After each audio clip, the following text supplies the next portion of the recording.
अस्सलाम वालेकुम नाजरीन, आज से मैं अपने फेवरेट अदाकार वहीद मुराद साहब की जो 125 फिल्मों में उन्होंने काम किया, जो उन्होंने उसके फिल्म के डायरेक्टर, वो फिल्म कितनी चली, उसके डायरेक्टर कौन थे और उस फिल्म ने बिज़नेस कितना किया, उसके गाने कौन से थे, मैं आपको बताऊंगा। और मैं उन्होंने टोटल 125 फिल्मों में काम किया, उनकी मैंने पूरी लिस्ट देखी है। मैं आपको बताता हूं कि उनकी फिल्मों ने कितना बिजनेस किया। नाजरीन, उनकी एक फिल्म जो शबाना थी 1976 को आई थी, नज़र शबाब साहब की, उस फिल्म ने डायमंड जुबली की। उनकी 4 फिल्मों ने प्लाटिनम जुबली की। सबसे पहले उनकी जो पाकिस्तान में प्लाटिनम जुबली हुई थी, पहली फिल्म थी पाकिस्तान की अरमान, उसने प्लाटिनम जुबली की।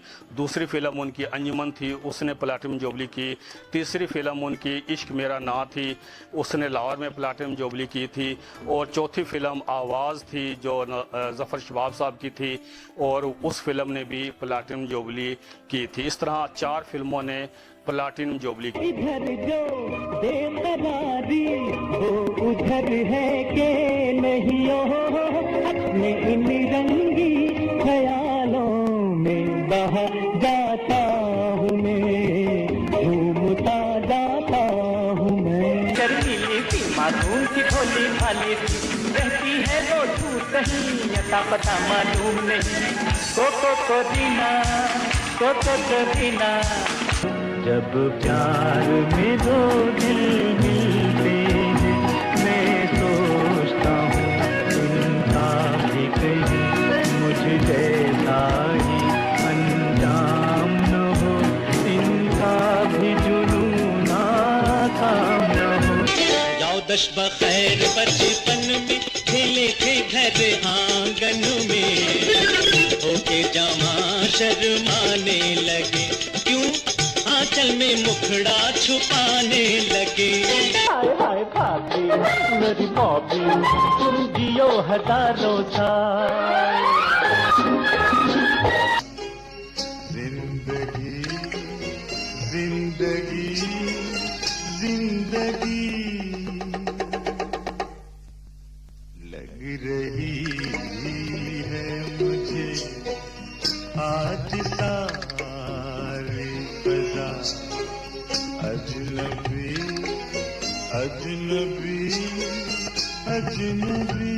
थोड़ा एक दे वेले दो शाम ओ शाम। नहीं बाप बन के फैसला सुना रहे, मुंसिफ बन के फैसला करो जगीरदार जी।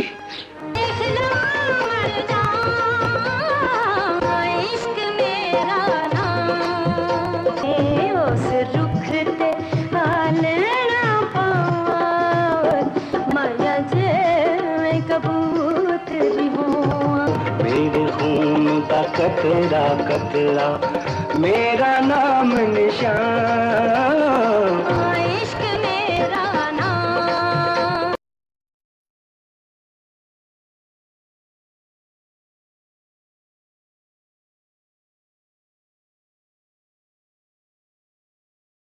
वफा कौन है, कौन हर जाई है, फैसला आज महफिल में हो जाएगा। मुँह छुपाने से अब फायदा कुछ नहीं, आज चेहरे से पर्दा उतर जाएगा। आए बहारे जब वादी में जीवन की धारा चले,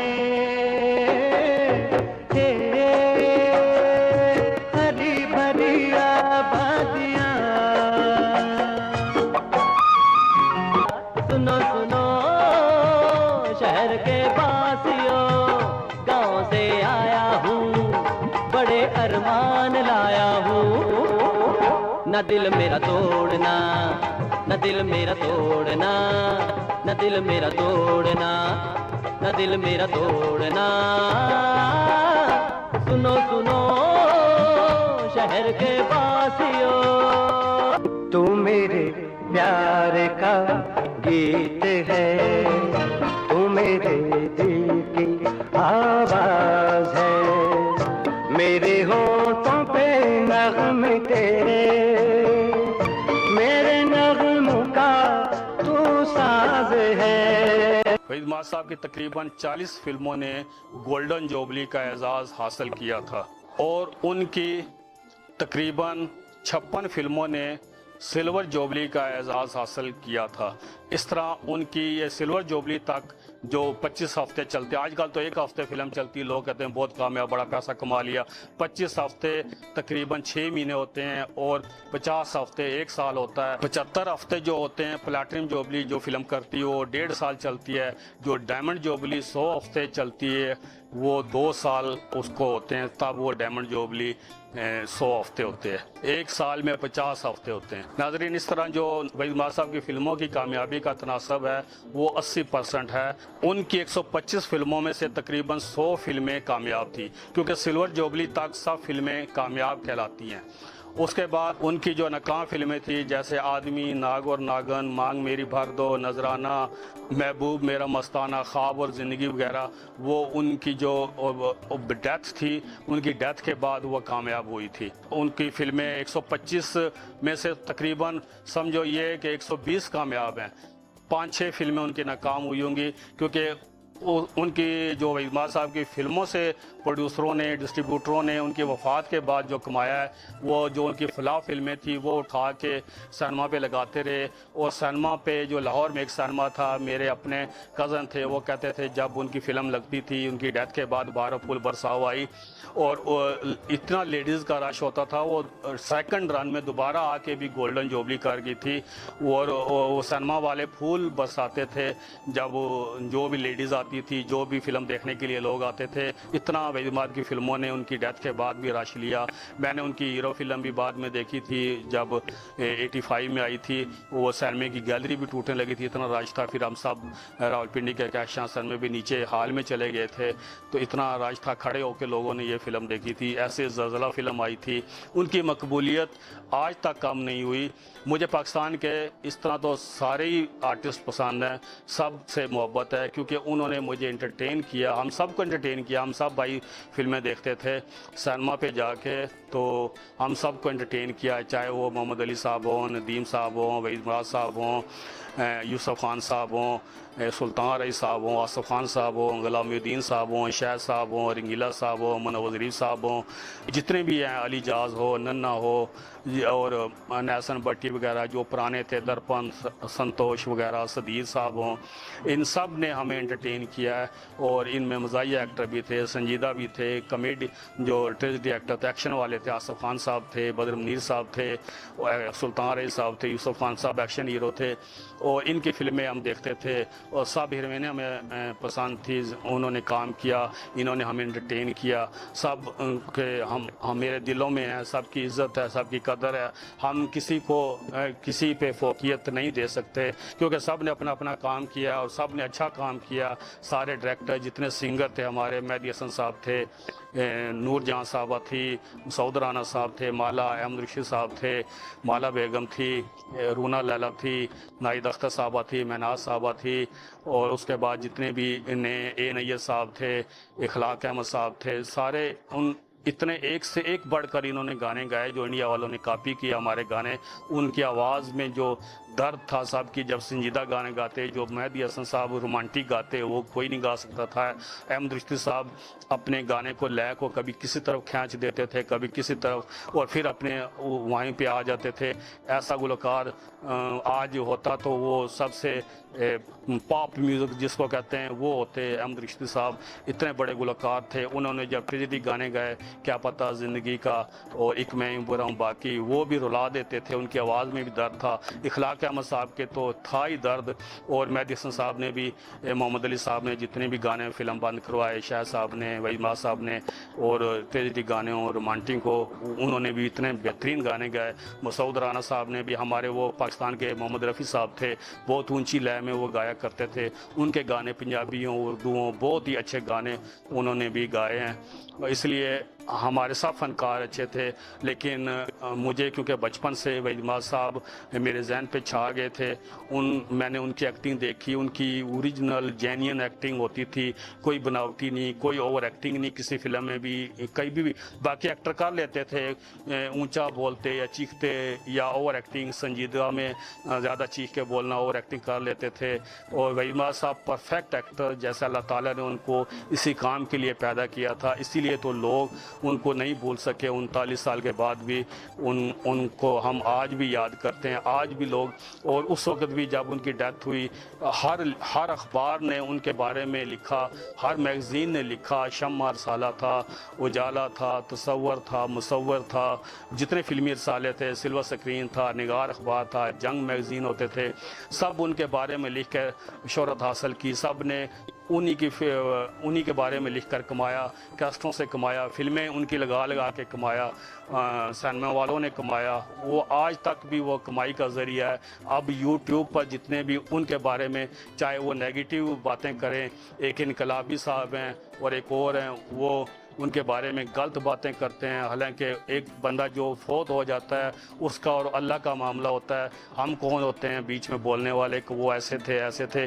किसी भी एक्टर या एक्ट्रेस के बारे में हम नहीं कह सकते, क्या पता वो अल्लाह ताला उनकी कौन सी अदा को कबूल कर ले, या अल्लाह ताला ने वहीद महमद साहब की भी कौन सी अदा को कबूल किया कि उससे आज भी ये लोग जेलस होते हैं उनकी शोहरत से कि वो इतने साल उनको फौत हो गए, वो आज भी ज़िंदा है। क्योंकि मोइन अख्तर साहब ने कहा था कि हमारे रिश्तेदार भी कोई भी फौत आ जाए, हम कोई भी रिश्तेदार अपने वालदैन या कोई भी फौत हो जाए रिश्तेदारों में, वो भी साल 2 साल में भूल जाते हैं लोग, लेकिन वहीद महमद साहब को लोग आज तक नहीं भूले। ये मोइन अख्तर साहब ने अपने एक प्रोग्राम में कहा था, फिर नदीम साहब ने भी कहा था कि काश ऐसे मेरे भी फ़ैन होते जैसे वहीद महमद साहब को फ़ैन मिले हैं। और अल्लाह ताला इनके फ़ैन की भी ज़िंदगी रखे, उनकी भी ज़िंदगी में बरकत दे। हमारे एक बहुत ही अच्छे दोस्त वहीदुल हसन साहब थे जो जिन्होंने वहीद महमद साहब की कब्र को दोबारा तामीर करवाया था, वो भी इस दुनिया से चले गए हैं। अल्लाह ताला उनकी भी मग़फ़िरत करे। और ये इनकलाबी टाइप के लोग चंद टकों के लिए, चंद ये पैसे कमाने के लिए, डॉलर कमाने के लिए यूट्यूब पर वो झूठी खबरें, बहतान लगाते हैं एक मरे हुए इंसान पर जो अल्लाह का और उसका मामला हो गया, जो इस दुनिया से गए हुए भी उनको 39 साल हो गए, उनके बारे में ऐसी ऐसी खबरें लिखते थे कि वो अपने बाप की इज़्ज़त नहीं करता था, हट धर्म था, ये था, बदतमीज़ी करता था। हालांकि जितनी वो बाप की इज़्ज़त करता था, अपने बाप की, अपने वालिद साहब की, निसार मुराद साहब 1 साल पहले वफ़ात पा गए थे वहीद महमद साहब की डेथ से 1982 में। 1 साल तक वहीद महमद साहब अपने वालिद को ही याद कर करके रोते रहे, वो डिप्रेशन में चले गए थे वालिद साहब को भी याद करके कि वही मेरे दोस्त थे, वही मेरे सब कुछ थे। वो इतनी रिस्पेक्ट करते थे, वो पढ़े लिखे इंसान थे, कोई जाहिल किस्म के नहीं थे कि लोग ऐसी ऐसी बातें करते उनके बारे में। और उन्होंने उन्होंने कहा था कि मेरे वालिद साहब जब से गए, वो उसके बाद उन्होंने टेंशन ज़्यादा ली है क्योंकि वो उनके दोस्त थे, उनके पार्टनर भी थे, उनके हेल्प भी करते थे। क्योंकि वहीद महमद साहब के वालिद साहब सबसे पहले प्रोड्यूसर थे जब वहीद महमद साहब तालीम हासिल कर रहे थे, वो MA पास थे। अपनी वालदा, उनकी वालदा कहती थी कि इतनी इज़्ज़त करते थे। हर फिल्म की शूटिंग के दौरान जब भी जाते शूटिंग करने के लिए मुझसे दुआएं लेके जाते, वापसी पर आकर मेरे पाँव दबाते, इतना वो अदब करते थे अपने वालदैन का। और ये कैसे साफ़ी हैं, ये जर्नलिस्ट हैं, 2 नंबर जर्नलिस्ट हैं जो उनके बारे में ऐसी खबरें फैलाते हैं। जो भी दुनिया से चला जाता है, फनकार, आर्टिस्ट हैं, गुनहगार हैं, सब गुनहगार हैं, हम भी। और लेकिन आर्टिस्ट बहुत हसास होते हैं, वो खिदमत भी बहुत ज़्यादा मखलूकी करते हैं। जैसे नूरजहां साहबा, इखलाक अहमद साहब के जितना भी ख़र्चा था उनका वो उठाती थी, बाकियों का भी। मोइन अख्तर साहब भी, मोहम्मद अली साहब भी बहुत ही हेल्प किया करते थे, वहीद महमद साहब भी। वो किसी को पता भी नहीं चलता था कि वो हेल्प करते थे। वो सियासतदानों की तरह नहीं होते आर्टिस्ट के सब दिखलावे के लिए। उनको पता होता है कि हम शायद ये ठीक काम नहीं कर रहे, लेकिन वो शायद हमसे ज़्यादा अल्लाह के करीब हों, और ये अल्लाह ताला बेहतर जानता है। हम कुछ नहीं कह सकते कौन आखिरत में कौन कहाँ पर होगा। गोरी हो या काली, हाँ सब है भागो वाली, प्यार है एक जैसा सभी का, क्या पता जिंदगी का क्या भरोसा है किसी का। दिल सार किए जा, सबसे प्यार किए जा, प्यार ही काम है आदमी का।